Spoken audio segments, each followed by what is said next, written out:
Sri Sivasakthi TV நேயர்களுக்கு அன்பான வணக்கங்கள்.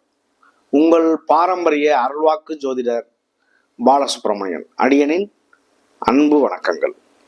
என்றும் குருவழியில் குருவை நேசிப்போம், குருவை போற்றுவோம். இப்ப நம்ம எதை பத்தி பார்க்க போறோம் அப்படின்னா, அக்டோபர் மாத பலன். நம்ம தொடர்ச்சியா மாத பலன் கொடுத்துக்கிட்டே இருக்கோம்.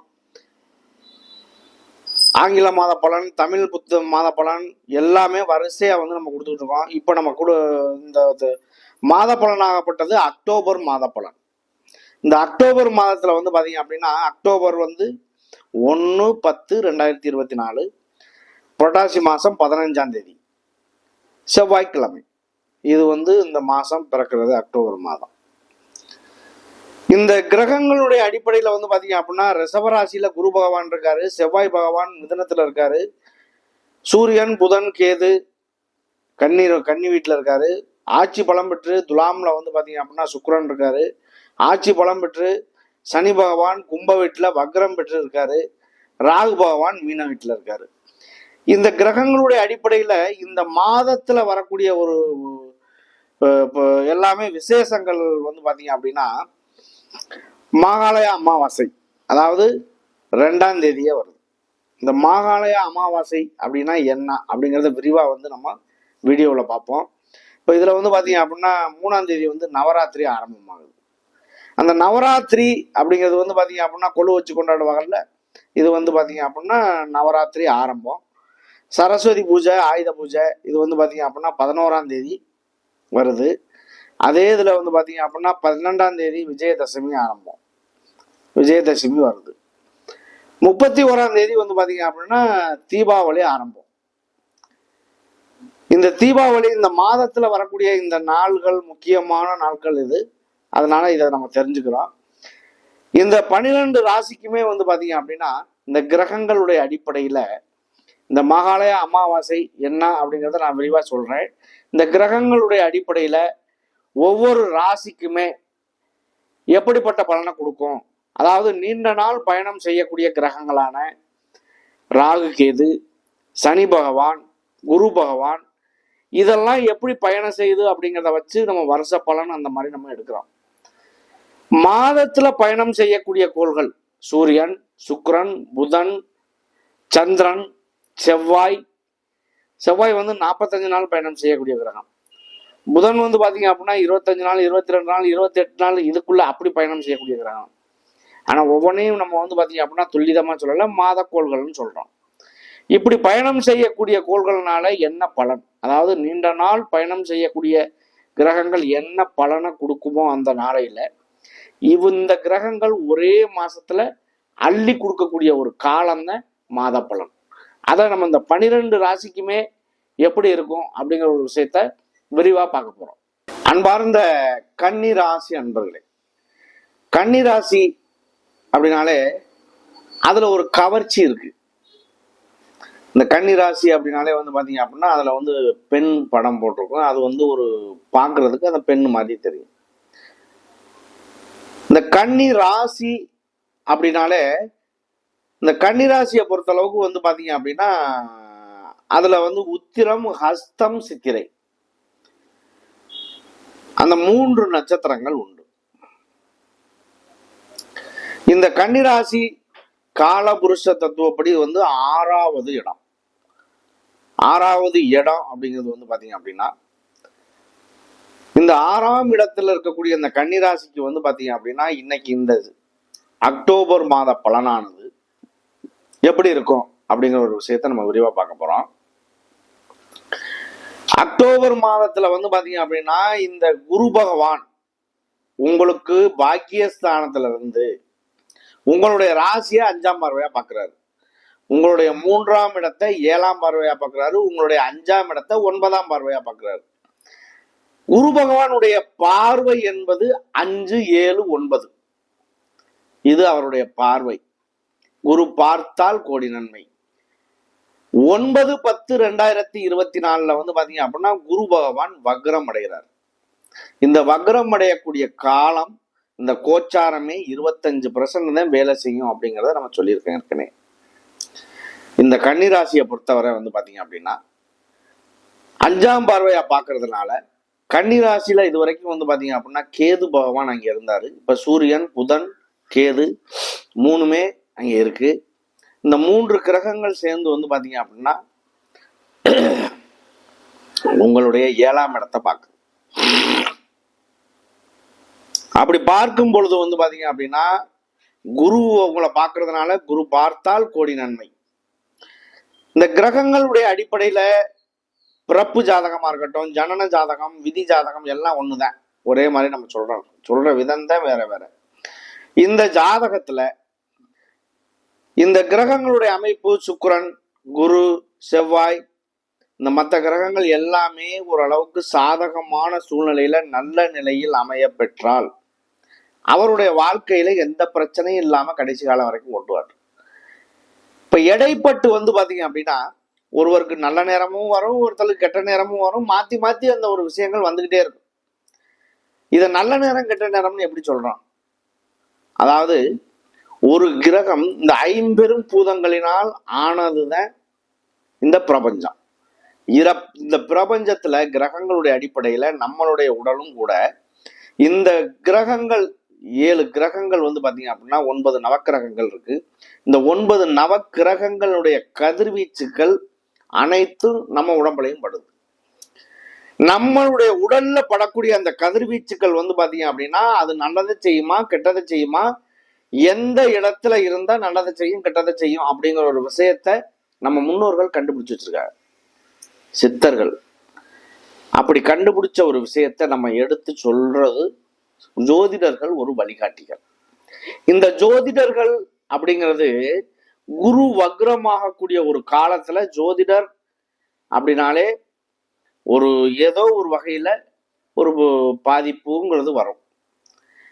குரு ஸ்தானத்துல இருக்கக்கூடிய எல்லாருமே ஜோதிடர்கள், ஆசிரியர்கள், கோயில்ல வேலை பார்க்கக்கூடிய குருமார்கள், நீதிபதிகள், குரு ஸ்தானத்துல இருக்கக்கூடிய எல்லாருக்குமே குரு வக்ரமாகக்கூடிய ஒரு காலம், ஒரு பிரதிஷ்டையே செய்யக்கூடாது வைக்கக்கூடாதுன்னு சொல்றாங்க. அப்ப அந்த மாதிரி ஒரு காலகட்டத்துல இருக்கக்கூடிய இந்த குரு பகவான் 4/2/2025 தான் வக்ர நிவர்த்தி ஆகிறார். கிட்டத்தட்ட 116 நாட்கள் அவர் வக்ரகதியில இருக்கார். அந்த வக்ரகதி அடையக்கூடிய காலம் ஒரு சில அதாவது கிரகங்கள் முன்னோக்கி நகரக்கூடிய கிரகம் பின்னோக்கி நகர்றத வக்ரம்னு சொல்லி நம்ம சொல்லியிருக்கோம். அதுக்கு விளக்கமும் சொல்லியிருக்கோம் குரு வக்ர பயிற்சியில. இந்த அக்டோபர் மாதத்துக்கு உங்களுடைய இதாகப்பட்டது பாக்கியஸ்தானத்தில் இருக்கக்கூடிய குரு பகவான், அதாவது இந்த கன்னிராசிக்கு 4க்கும் 7க்கும் உள்ள அதிபதி குரு பகவான். அவரு பாக்கியஸ்தானமான 9ஆம் இடத்துல இருந்து உங்களுடைய ராசியை 5ஆம் பார்வையா பாக்குறதுனால 5 அப்படிங்கிறது பூர்வ புண்ணிய ஸ்தானம், குலதெய்வ ஸ்தானம், 2வது வந்து பாத்தீங்க அப்படின்னா குழந்தைகளுடைய ஸ்தானம், இதெல்லாம் நம்ம சொல்றோம். இந்த மாதிரி விஷயங்கள் எல்லாமே நல்லது நடக்கும்.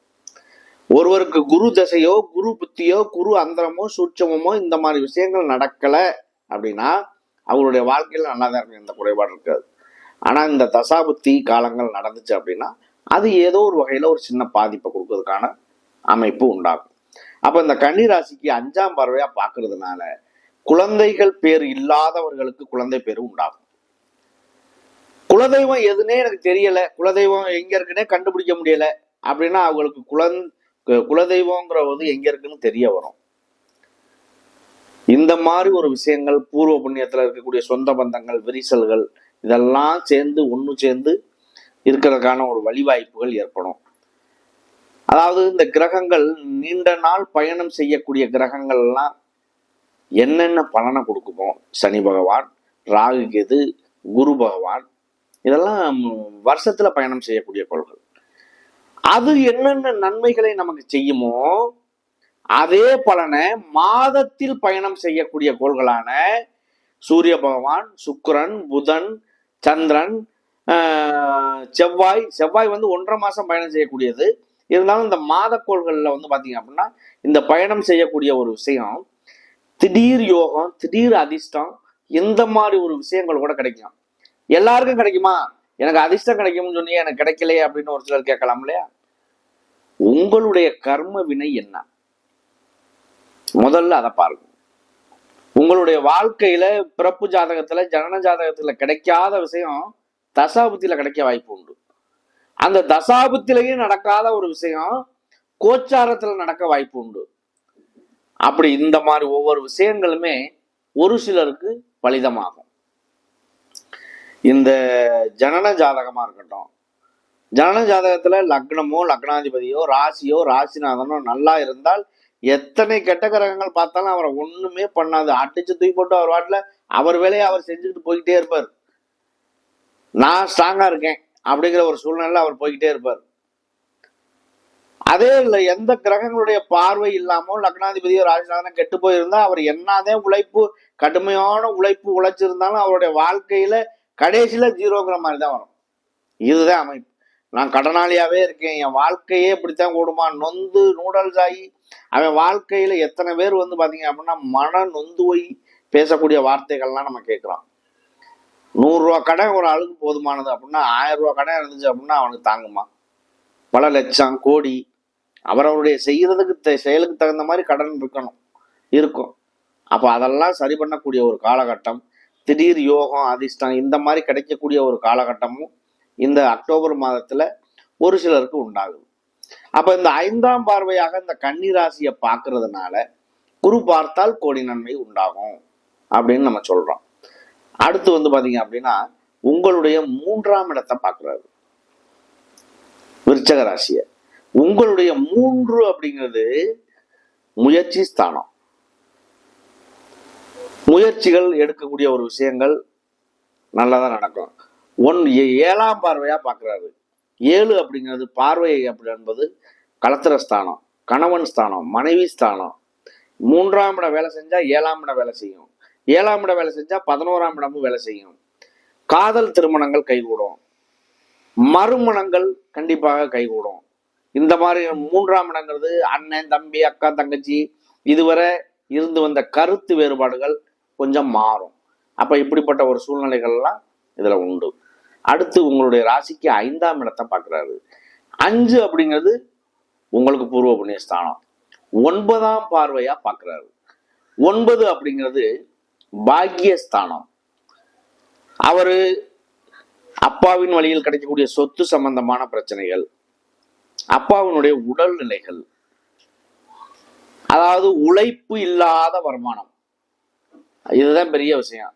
உழைப்பு இல்லாத வருமானம் அப்படின்னா எப்படி இருக்கும்? ஒரு திடீர் யோகம் அதிர்ஷ்டம் இந்த மாதிரி கிடைக்கக்கூடிய ஒரு விஷயங்களைத்தான் நம்ம திடீர் யோகத்தை நம்ம உழைப்பு இல்லாத வருமானம்னு சொல்றோம்.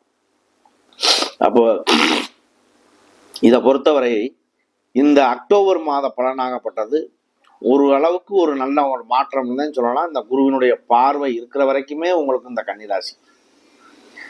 உத்திரம் அஸ்தம் சித்திரை 3 நட்சத்திரங்கள் உண்டு. இந்த 3 நட்சத்திரத்திலையும் உத்திர நட்சத்திரம் என்பது பாத்தீங்க அப்படின்னா 3 பாதங்கள் இந்த கன்னிராசியில. உத்திர நட்சத்திரம் சூரிய பகவானுடைய நட்சத்திரம். சூரிய பகவான் இன்னைக்கு உங்களுடைய ராசியில இருக்காரு. உங்களுக்கு 12ஆம் வீட்டு அதிபதி. சூரியன் இருக்கக்கூடிய ஒரு காலம் பாத்தீங்க அப்படின்னா இதே உத்திர நட்சத்திரத்துல இருக்காருன்னா அவருடைய சுயசாரத்துல நிற்கிறாருன்னு அர்த்தம். அப்போ உங்களுக்கு ஓரளவுக்கு நல்ல மாற்றங்கள் ஏற்பட வாய்ப்பு உண்டு. ஹஸ்த நட்சத்திரம் என்பது சந்திரனுடைய நட்சத்திரம். இதுல பாருங்க எல்லாத்துலயும் பாத்தீங்க அப்படின்னா சூரியனுடைய நட்சத்திரம் சந்திரனுடைய நட்சத்திரம் அப்படி ஒவ்வொன்றுல மாத்தி வருது பாருங்க. உத்திர நட்சத்திரம் ஹஸ்த நட்சத்திரம் ரெண்டுமே பாத்தீங்க அப்படின்னா சூரியன் சந்திரன். அப்ப இவங்களுக்கு பாத்தீங்க அப்படின்னா இந்த ஹஸ்த நட்சத்திரம் என்பது சந்திரனுடைய நட்சத்திரங்களால கொஞ்சம் அவங்களுடைய தோற்றம் பாத்தீங்க அப்படின்னா என்றுமே ஒரு இளமையான தோற்றத்தை கொடுக்கும். அடுத்து உங்களுடைய இந்த ஹஸ்த நட்சத்திரத்துக்கு வருமானங்களும் சரி மற்ற விஷயங்கள் எல்லாமே ஒரு நன்மையான ஒரு காலகட்டம் தான் சொல்லலாம். சித்திரை நட்சத்திரம் அடுத்து பாத்தீங்க அப்படின்னா இந்த கன்னிராசியில சித்திரை நட்சத்திரம். சித்திரை நட்சத்திரம் என்பது செவ்வாய் உடைய நட்சத்திரம். செவ்வாய் பாத்தீங்க அப்படின்னா உங்களுக்காக இன்னைக்கு 10ஆம் இடமான தொழில் ஸ்தானத்துல இருந்து உங்களுடைய ராசியவே பார்க்குது. செவ்வாயும் பார்க்கிறாரு. செவ்வாயும் பார்க்கும் பொழுது 4ஆம் பார்வையாக பார்க்கிறாரு. 4ஆம் பார்வையை பார்க்கும்போது கண்டிப்பாக நில சம்பந்தமான பிரச்சனைகள், சொத்து சம்பந்தமான பிரச்சனைகள், ஒரு பிளாட் வாங்குறது, இடம் வாங்குறது, பெரிய லெவல்ல வாங்குறது, அவரவர் தகுதிக்கு தகுந்தாற் போல் ஏதாவது ஒரு நில சம்பந்தங்கள் வாங்க வாய்ப்புகள் உண்டாகும். இந்த சித்திரை நட்சத்திரத்துக்கு வந்து பாத்தீங்க அப்படின்னா செவ்வாய் பகவானான முருகப்பெருமானை வணங்கி அதனுடைய செயல்பாடுகள் செய்யும் பொழுது குருவாகப்பட்ட செவ்வாயும் ஒரே இடத்த பார்க்குது, குருவும் ஒரே இடத்த பார்க்கறதுனால செவ்வாய் அப்படின்னா முருகன் அர்த்தம். ஆனா அந்த குரு அப்படின்னா குருவினுடைய அனுக்கிரகம் கிடைக்கக்கூடிய ஒரு இடம் அப்படின்னா திருச்செந்தூர்னு அர்த்தம். அப்ப திருச்செந்தூர் முருகப்பெருமானை வழிபாடு செய்தால் உங்களுடைய வாழ்க்கையில் வெற்றி பெறலாம். நன்றி, வணக்கம்.